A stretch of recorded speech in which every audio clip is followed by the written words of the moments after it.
Oh, I really got these members. What's going on, members? What's going on, members? Welcome back to the Layup Lounge. I'm Roman. I'm here with Weezs. What's going on? Tap in. We here. Episode 2. Episode 2. Live from, not live, but we here in a different location. We in the official Layup Lounge right now. This is the Real Deal Lounge. First of all, how you doing? Man, I'm hanging in there. It's been a long week. Glad to be back in the lounge, though. Talk some hoop, though, with my boy Ro here. How about you? How are you doing? Man, I'm chilling, man. We got a few things to talk about. We can start off. We went to the Rain City Showcase between the Los Angeles Clippers and the Utah Jazz. The Clippers ended up taking that dub 103-98. But I kind of want to highlight these two teams. We can start with the Clippers. Rocco had 11, 3, and 1. 11 points, 3 rebounds, 1 assist. Kawhi had 16 points, 2 rebounds, 1 assist. And our favorite player, Amir Coffey, had 15 points, 3 rebounds, and 2 assists. Yeah, Amir. And so what I wanted to ask you is, what did you see out there on the floor? So a couple of my major takeaways that I just highlighted from that Clippers versus Jazz game that we were so blessed to go see at the Rain City Showcase. Kawhi, I mean, he was there to turn up. He was hooping from the jump. And just like the confidence that he was playing within his game, within their offense was like just kind of amazing to see to me. I mean, he was shooting the ball every time that he got it. Any sort of look he got, no hesitation. He was firing away. Paul George was getting to his looks. He wasn't really knocking him down at his usual clip. But, I mean, he was still deep in his bag, oohs and ahs from the crowd, which is cool to see.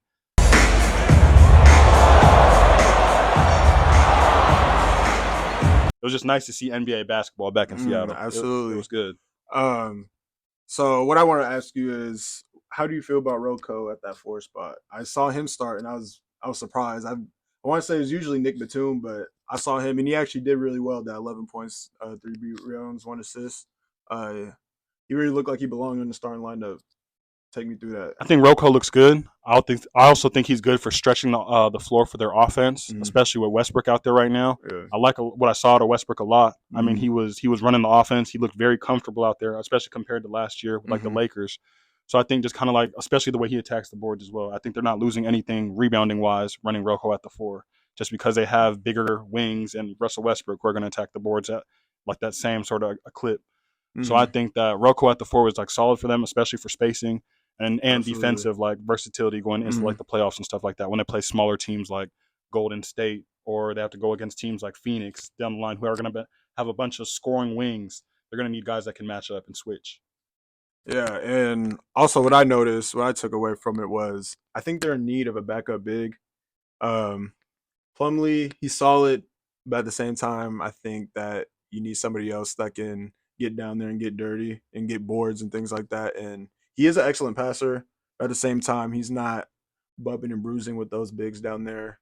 Just tell me how you feel. What do you think they need out there on the floor? Like, what do you think is missing? I think they need a little bit of youth juice. And I think that they have it on their roster right now in the forms of Kenyon Martin Jr. and rookie Kobe Brown. I liked what I saw to Kobe Brown. I never heard of him until we watched the game, but what I saw on the floor, I really liked. I mean, he was hustling. He was shooting the ball with confidence. He was playing defense, and he's like a bigger body. So I think him at like a small ball 5, like going deep into the playoffs or into the season, like him and also Kenyon Martin Jr., they're going to need some youth at like those forward positions and like those small ball 5. But I really liked what I saw to Kobe Brown. I had never heard of him. I don't even know what school he goes to. But he was balling. I mean, so I think he's a rookie to watch this year just to be like a major contributor for their team, because I think he's going to get minutes. I had 3 questions that I also wanted to ask from the Clipper side of it. For one, do you think they need to do the James Harden trade? And if they do it, do you think it changes the trajectory of the team?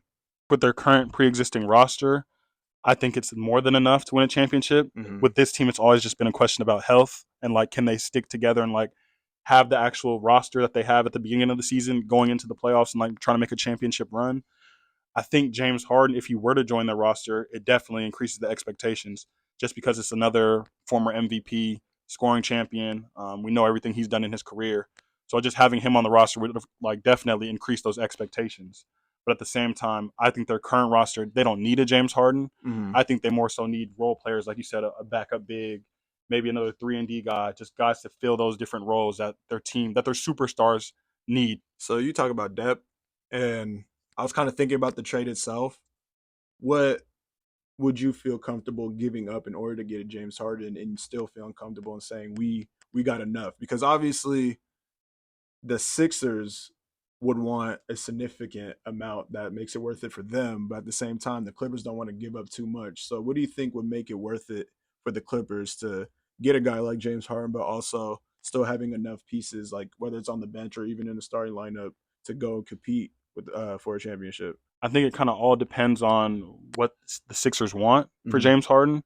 I mean, because the Clippers, they could give up, who do you think, Terrence Mann, Bones. They have like a I couple would, younger guards that like yeah. are appealing, but at the same time, I don't know. I don't know if that trade really helps them win a championship in that See, sense. if it was me, I don't think Terrence Mann. I don't think Terrence Mann is stopping me from doing a James Harden trade. I think people tend to forget that Terrence Mann.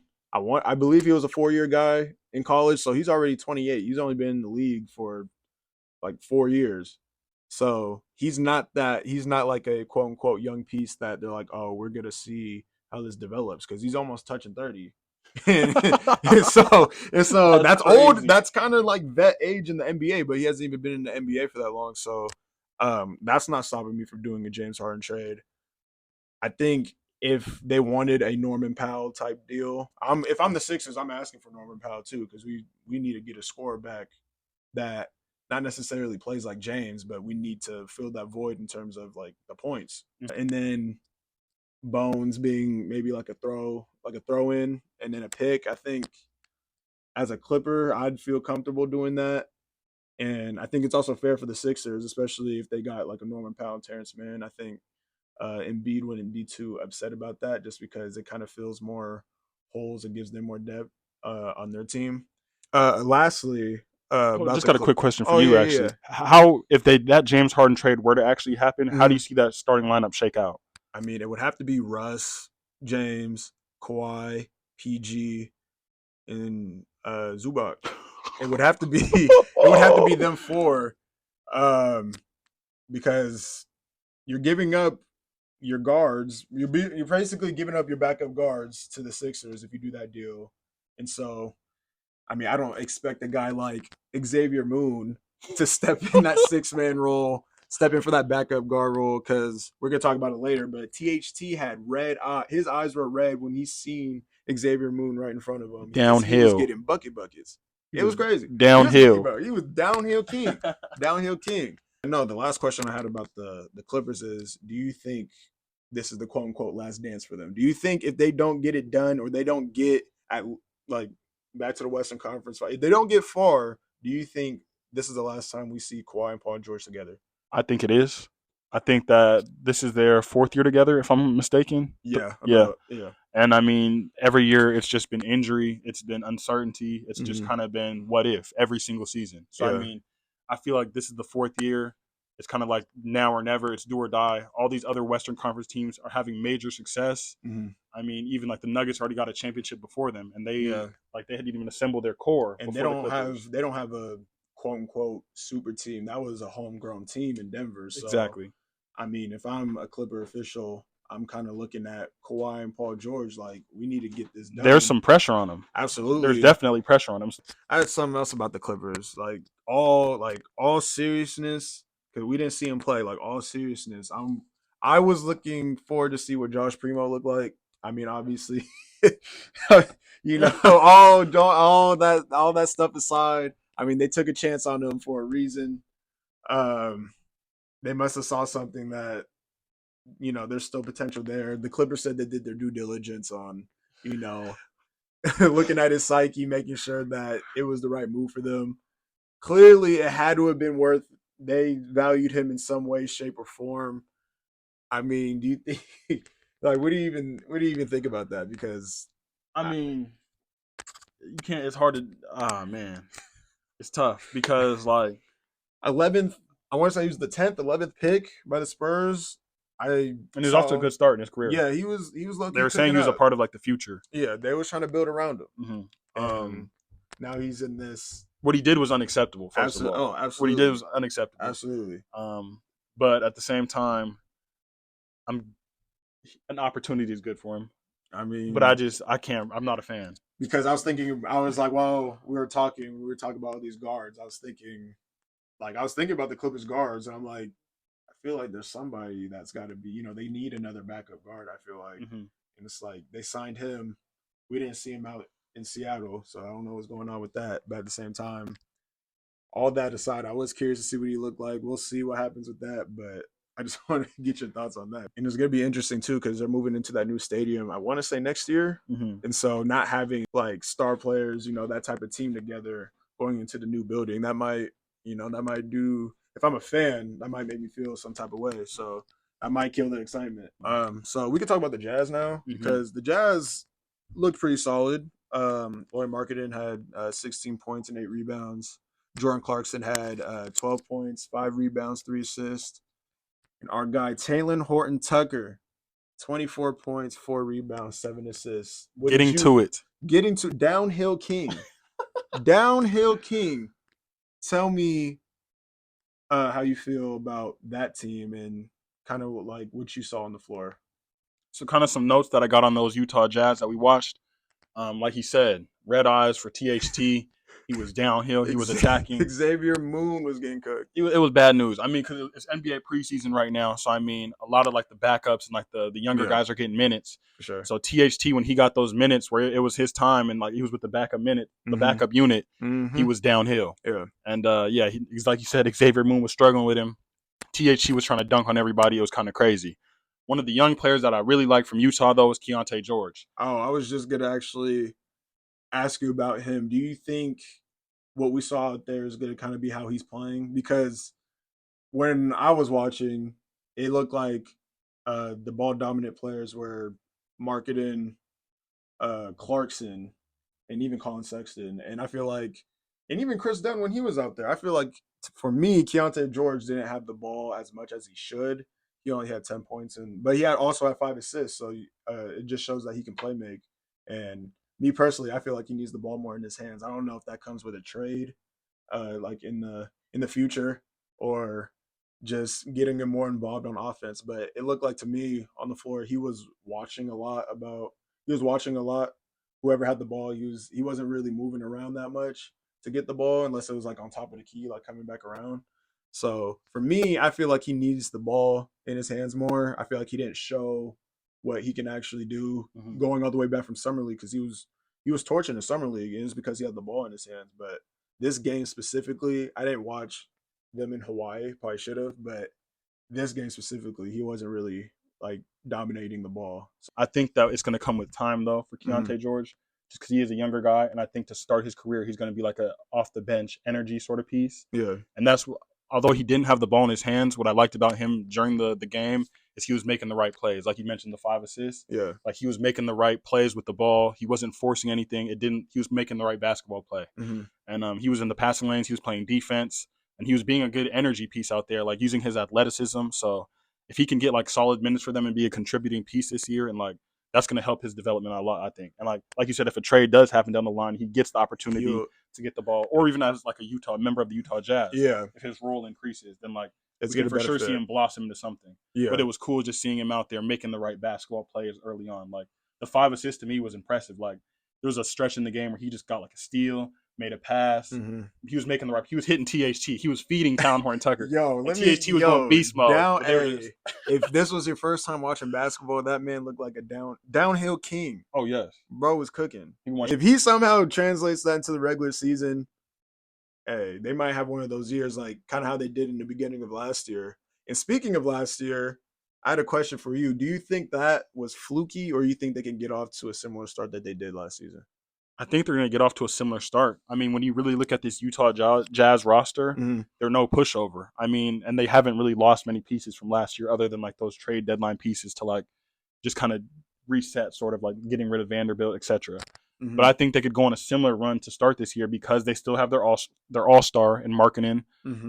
They acquired John Collins this offseason, which is like a sleeper piece for them. Did you like what his kind of role out there? Because what I noticed was he was in the corner a lot. He was shooting threes. I don't know he wasn't really that wasn't really his role He out in Utah. I mean, him shooting the open ones. I mean, you got to let him shoot the open ones. But as far as I saw, it looked like he was just in the corner where he should be in the paint. Talk I, about that a little bit. I didn't like that lineup they were running. It was the lineup of Walker Kessler, Laurie Markkinen, and then John Collins. Mm-hmm. And so it's kind of just putting him in like an odd position where he has to stretch the floor. Mm-hmm. Where I think he's way more effective as like a rim roller and like a maybe a catch and shoot three guy if it comes to it.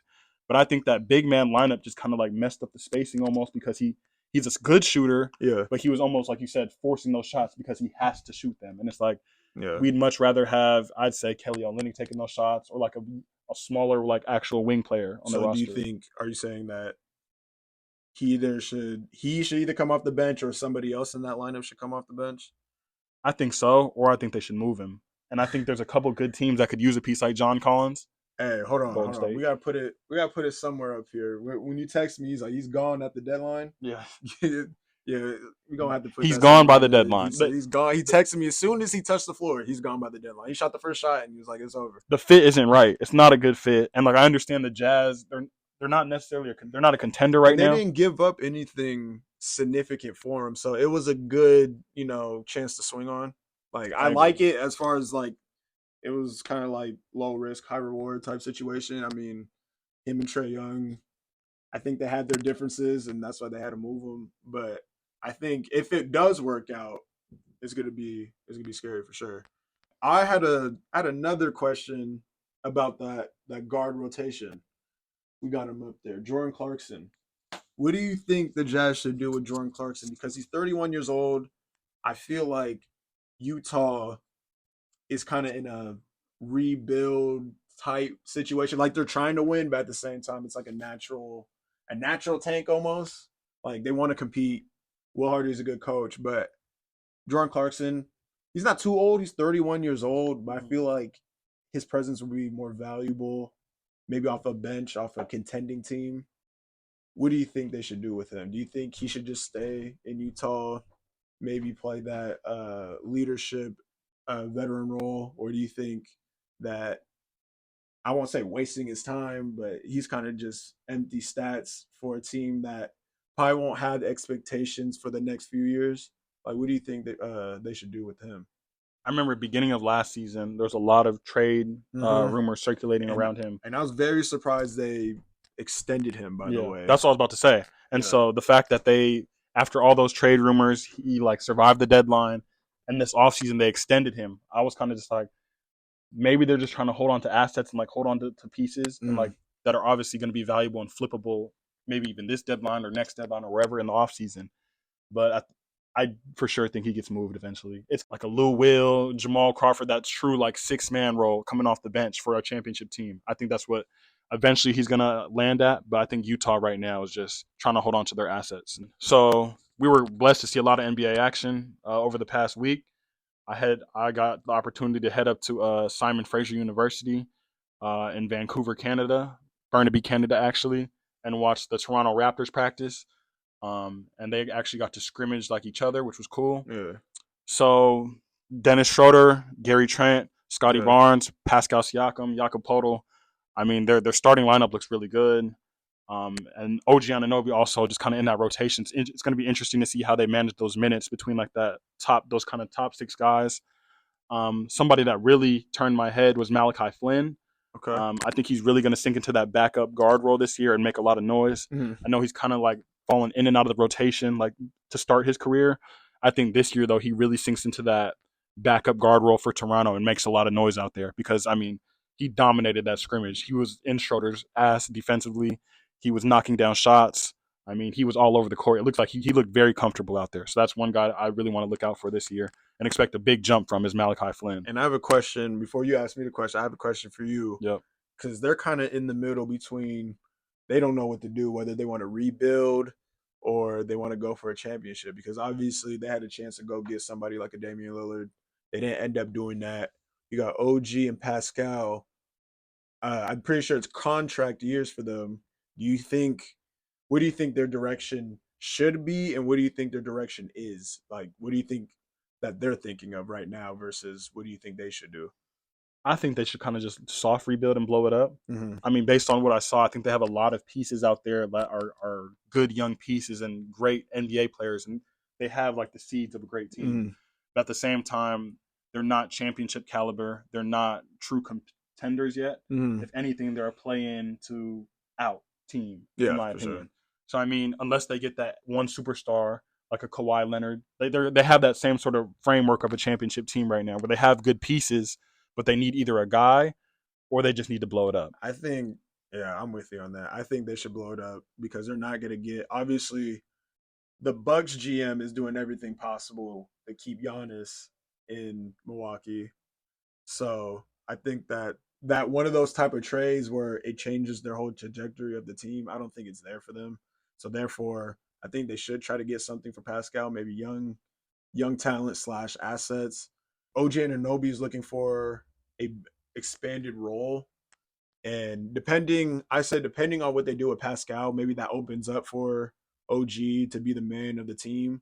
But until Pascal's there, like while he's there, he's not going to be that number one guy. That He was looked very good, by the way. He was he deep in was his he was cooking. he was deep in his bag at that scrimmage. I mean, nobody on their team could guard him, and he was just getting to the rack.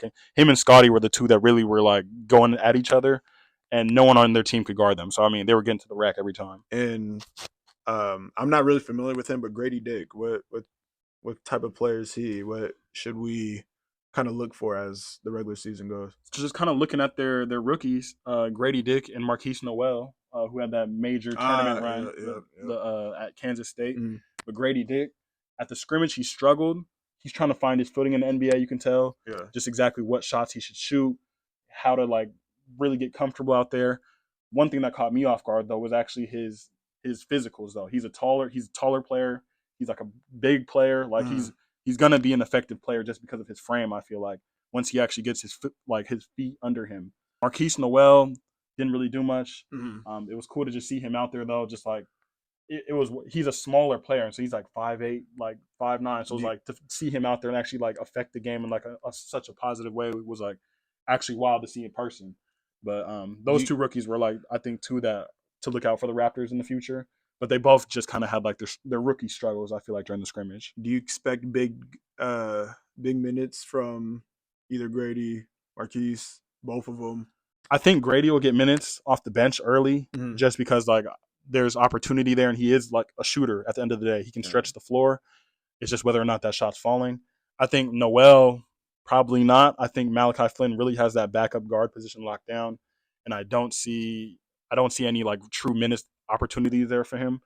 But I think maybe later down the line, there could potentially be like a bench role and like a Fred Van Fleet sort of like pathway where he works his way into the rotation, Mm-hmm. 6 man, eventually becomes the starter, and then does that because he is a very good basketball player. And then the last kind of grouping of this is just kind of like their big man rotation. Precious wasn't playing. Precious and Otto Porter weren't playing in the scrimmage, so I didn't get to Otto see them. Porter's still in the league. He is, and he was out there. I saw him. He had like a cool little fit on. It was dope. But him and Precious Achuya weren't playing in the scrimmage. Masai, okay, Masai. You can just say Masai. Yeah. yeah. So the GM for the Raptors, Masai, Yeah. just kind of how he's targeting that specific build at like that center, like forward position with Chris Boucher, Makul Maker, Mm-hmm. Muhammad Guy, and Christian Koloko. Like if you go look at their physicals, they all kind of have that same lengthy like build and at that 5 position.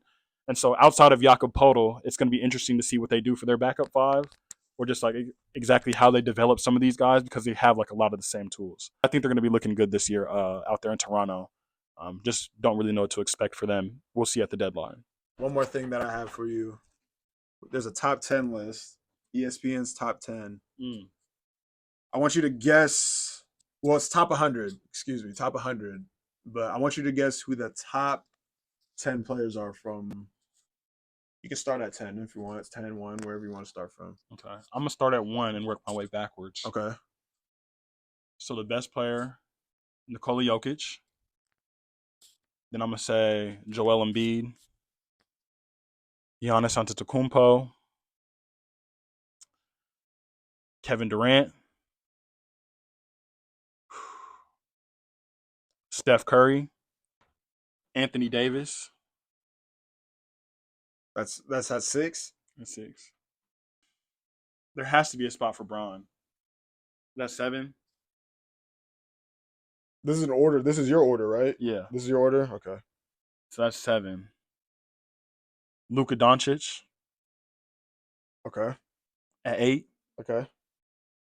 Tatum at 9. Mhm. Jimmy Butler at 10. Ooh. Okay. You're you had some names in there that were right. Okay. Pretty much all of them were in the wrong order.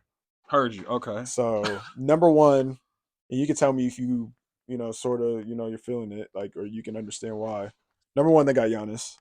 Okay. Number two, they got Jokic. And number three, they got Embiid. So you had the top three right. You just had them mixed up. I like Giannis at 1. I only Mhm. said Jokic at 1 because of the championship.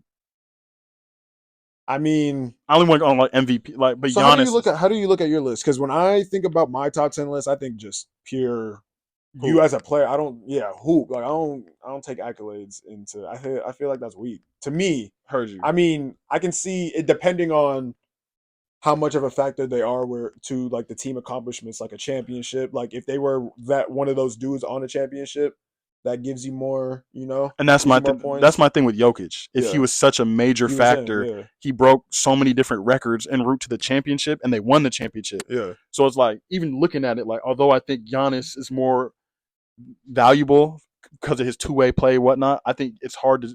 Jokic is he's one of he's 1 or 2. I feel like he has to be 1 or 2. Okay, so you want to Either hear? way, I'll keep him out. I'll keep him at 1 You though. want to hear 4 through 10? Let me hear it. They have Luca at 4. That's valid. They got Steph at 5. Did I have him at 5? Yeah, I had KD and then Steph. Yeah, yeah, okay, yeah. So Steph was at 5. They got Tatum at 6. Did you even say Tatum? I I said don't even. Tatum at 9. Oh, yeah, Tatum at 9. Yeah. Okay, Tatum at 9. Tatum at 6. Got KD at 7. Okay. Shea Gildress He was Alexander on. at 8.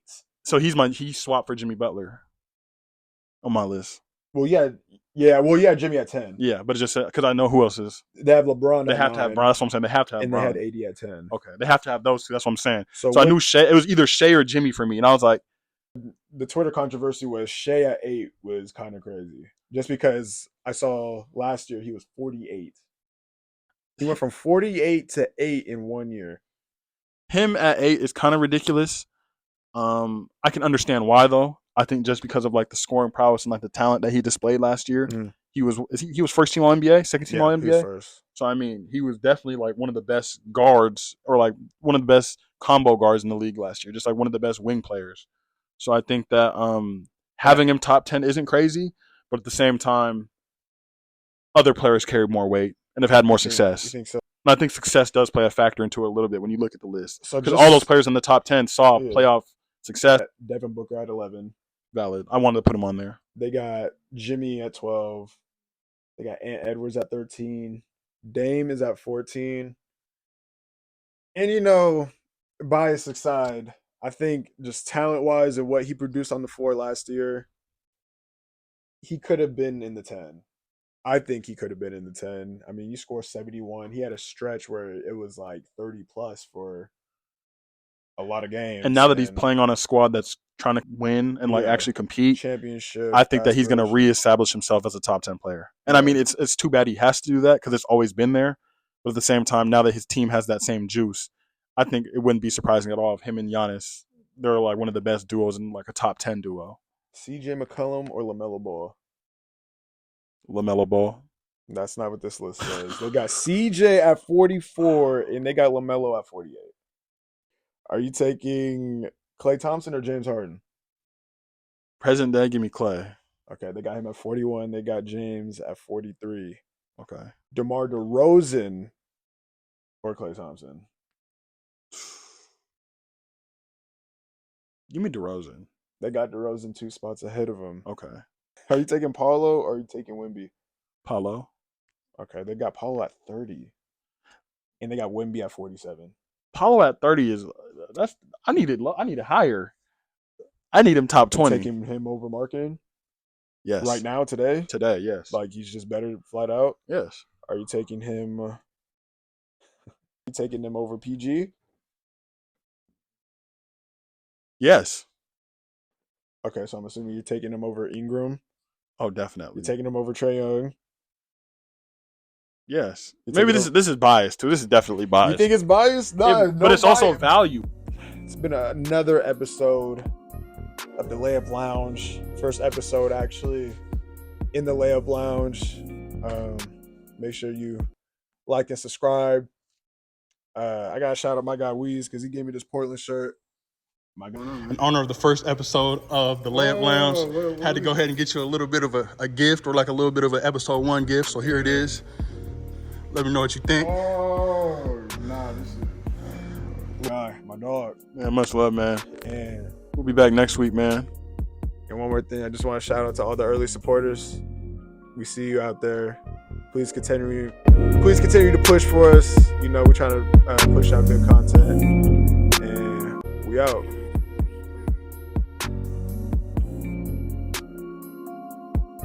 I need more hoopers. I only got LeBron, Michael Jordan. I got a bunch of football dudes. I got Mike Tyson. Who's Chris Washington? From Get Out. Oh, that was his name in the... Yeah.